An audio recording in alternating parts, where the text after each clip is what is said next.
The most feared bully in school rushes towards the sole black girl in the class, grabbing at her, attempting to pull her out in front of everyone, while screaming she doesn't belong. Everybody watches, but she doesn't cry. She doesn't run. She doesn't even blink. Instead, something occurs. Something nobody could have predicted. Stay with me. It was fourth period math class. The room's air seemed thick, like something huge was going to happen. All eyes turned when Amamira Jones walked in the door. She was the sole black student in the class. She didn't say a word. She didn't need to. She glided slow, calm, steady, like a storm consciousness of its power. As she passed each row of desks crowded with students attempting not to stare, she walked to the back and sat in her regular seat. But today felt different. From across the room, Chase Langston, the school bully, turned his head. His jaw clenched. His hold around his pencil tightened. Chase was tall, white, broad-shouldered, and perpetually angry. He had 3 suspensions already on his record. No one dared mess with him unless they were looking for trouble. Amamira didn't care about trouble. Not even a little bit. Ms. Porter, the teacher, was writing fractions on the whiteboard. "Anyone want to solve this one?" she asked. No hands were raised. No one even looked at the board. Everyone was staring at Chase. He wasn't staring at the problem either. He was focused on Amamira. Then, snap, Chase banged his pencil on the desk. It shattered in 2. His friend Mason leaned in next to him and whispered, "Bro, calm down." But Chase didn't calm down. He got up. The scraping of his chair rang out loud in the silence of the room. Amamira paused from her notebook, serene as always. "Hey!" Chase exclaimed, pointing directly at her. "You don't fit in here." The class fell silent. Ms. Porter turned. "Chase, sit down." "She doesn't fit in here." Chase shouted again, tuning her out. "She's not of our kind. She's not going to stay in this class." It was as if the entire room was holding its breath. Amamira blinked once and spoke slowly and clearly. "Sit down, Chase." Chase laughed. "Oh, so now you're tough?" He began walking towards her. Ms. Porter tried to intervene, but Chase brushed past her like she wasn't even there. His boots thudded heavy across the floor. He looked like a storm ready to blow. Amamira didn't move. Chase reached her desk, eyes burning. "What's your deal, huh? Think you're better than us?" She didn't say a word. Chase kicked the leg of her desk. It rattled. Her pen rolled off. "Say something, ghetto girl!" he bellowed. Gasps were heard around the room. A girl covered her mouth. Ms. Porter was stunned. Mason muttered, "Man, this is going too far." Chase didn't let up. He leaned in closer. "You're not intelligent, you're not invited, and you sure as hell don't need to be in my class." Then he took her by the arm. "You're gone, immediately!" He replied in a scream. Her chair rolled up as he pulled on her. And that was when things changed. Chase threw his hard fist.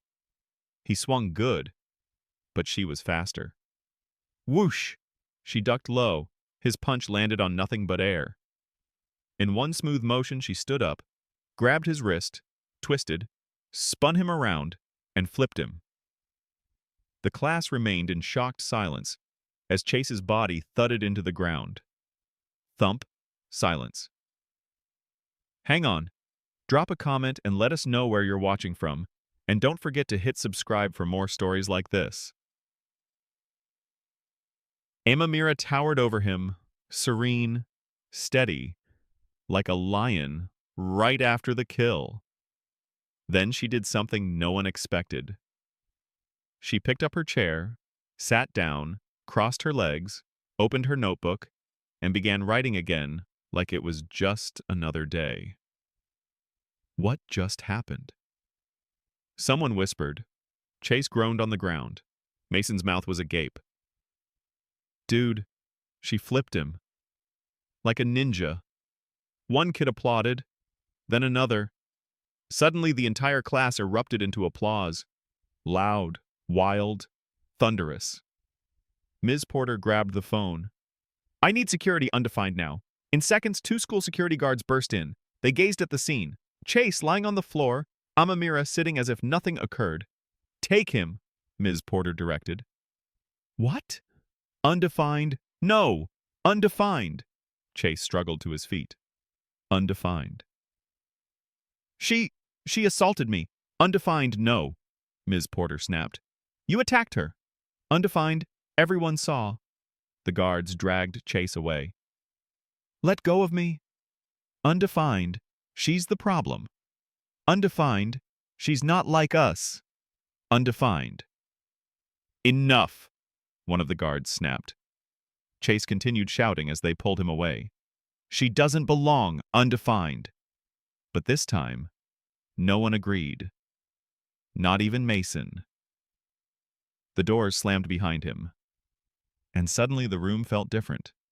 Safer, lighter. Amamira didn't raise her eyes. But now everyone else saw her differently. With respect, not fear, not pity, just respect. Amamira was called to the principal's office. Principal Green was already seated there. Tall guy, gray hair, eyes that seemed like they'd seen too much. You okay? He asked. I'm fine, Amira said. Chase's parents are coming. We're viewing the footage, but everybody saw what went down. She nodded ever so slightly. I didn't start it. I know. Then he hesitated. Where'd you learn that move? For the first time, she smiled. Just a fraction. My dad. He's a Marine. Principal Green's eyebrows flew up. Well, that makes sense. The following morning, something strange occurred. Students moved chairs to make room for her. Before school, Mason approached. He didn't say sorry, not verbally, but he nodded. And that nod? It carried meaning. Even Ms. Porter smiled quietly at her. But Amamira didn't care if they approved. She wasn't seeking popularity. All she ever wanted was to survive, to be able to keep her spot in a school that never even wanted her in the beginning. She'd worked twice as hard, remained twice as silent, all just to be treated like she didn't fit. But now, they knew better. Hold up. Tell us where you're tuning in from in the comments, and don't forget to subscribe for more impactful stories like this. The next afternoon, the school made an announcement: Chase Langston has been expelled. Gossip spread down the hallways. Heads turned. Some of the students looked at Amamira. She just continued walking, chin up, back straight. And just as the bell was about to ring, she sat down in her usual place. Back row. Window seat. At ease. Until someone new appeared. A girl with a sneer. Leather jacket, eyes full of trouble. She glanced at Amamira, nodded slightly, and sat a row ahead. The storm wasn't over. It had changed to ding-ding math class. Same room, same teacher, same back seat.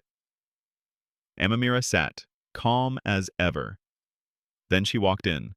Belle Carson, new student, long brown hair, black leather jacket, gold hoops, boots hitting the floor like war drums. She didn't smile. She didn't blink.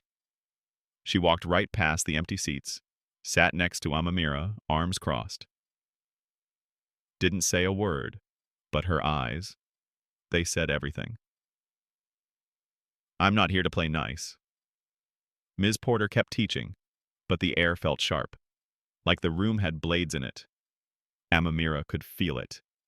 Belle was different from Chase. She wasn't loud, didn't yell, didn't throw the first punch. She was smarter, and that made her dangerous. During class, Belle leaned in and whispered, "You think you're safe now?" Amamira didn't look at her. "You're not," Belle said. You made my cousin look weak. And now everyone's talking about you. My family doesn't like that. Then it clicked. Belle was Chase's cousin. Next period, history. Belle followed again. At lunch, she sat just 2 tables away. The whispers started up. She's here for Amamira. Watch yourself. She's trouble. But Amamira wasn't afraid. Not of Belle, not of anyone. She knew bullies did not always come swinging. Sometimes they came with tricks. That afternoon, a video began circulating. Someone had recorded the fight, but edited to make Amamira look like she had thrown the first blow. Look what actually happened. That was the caption. It caught on quickly. Phones pinged throughout the day. Amamira stood in the hallway watching it play. Nearly beside her, Belle smirked. Amamira said nothing. She turned and went straight to the office. Principal Green, she said. I require a meeting. Another one? He asked, surprised. Yes, she said. But this time, make sure there's a camera. The next morning, the school called an assembly. Entire student body, teachers, staff, even a few parents. Principal Green took the mic. There's been a lot of talk about what happened earlier this week, some true, some not. So, we're here to clear things up. He nodded toward the giant screen. The full video played. The real one. Everyone saw Chase scream. Everyone saw him swing. Everyone saw Amamira defend herself after the attack. And right there in the crowd, Belle folded her arms tight. The room clapped, louder than before. Later that day, Amamira walked to her locker.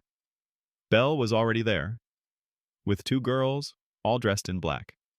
Quiet. You think you're smart? Belle sneered. You embarrassed my whole family. Amamira didn't bat an eye. No, they did that for themselves. Belle moved in close. You don't belong here. You're just a charity case from the South Side trying to be better than everyone. Amamira slammed her locker. You know what I am? Still here. Belle's face flushed red. She raised her hand, ready to slap her. The hallway froze. Amamira didn't blink. But before Belle could strike, someone grabbed her wrist.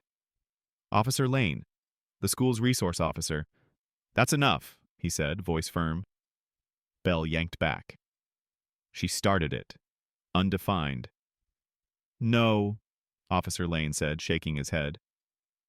You've been following her for 2 days. Undefined. And now this. He turned. We're done. Principal Green arrived. We've reviewed the hallway footage. We know who edited and leaked that video. You're being suspended for harassment and slander. Your parents are already on their way. Belle's mouth dropped open. And the crowd? They didn't cheer because they hated it. They cheered because, for the first time, justice had felt real. That Friday, there was a message stuck to Amamira's locker. Not mean, not taunting. It read simply, "Thank you for standing up for all of us. Signed, half the class." She smiled, her first genuine smile all week. Not because she had won a fight, but because now, kids who looked like her finally belonged. Amamira held on to her place, back row, window side. And this time, when she walked in, no one gawked. They just nodded. And that? That was over 100 applauds. Silence, when laden with respect, is louder than any sound. If this story touched you at the heart, don't forget to like, comment, and subscribe. Because standing up doesn't necessarily mean swinging back. Sometimes it simply means refusing to back down. And when one voice is raised, it gives the rest the courage to speak as well. Thank you for watching. See you in the next story.